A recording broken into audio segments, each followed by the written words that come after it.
Hey guys, I want to make a quick video. This is just kind of an update from a previous video about the Amazon stuff that I bought that did not work. And look here what we got. Not from Amazon. This actually is a factory Toyota piece.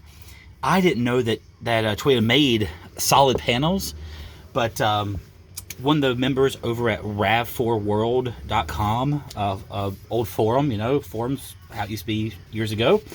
One of the guys over there named Frank, I had posted this previous video. He commented on how there was an actual Toyota part and said, hey, actually, I have a spare one. I had switched to the net and I'm not using it. Do you want it? And he was very kind, very gracious.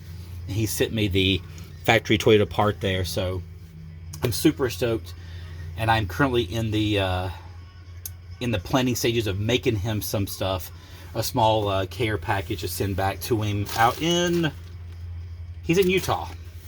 So I'm going to get some stuff together and send out to Frank in Utah, and I'm very thankful.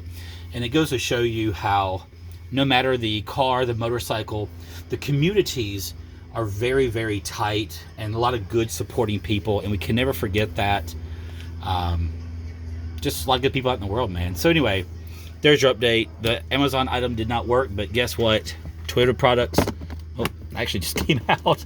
There we go. Guess if you pull a little bit too hard, it'll come out, but whatever. I'm excited. Y'all take care.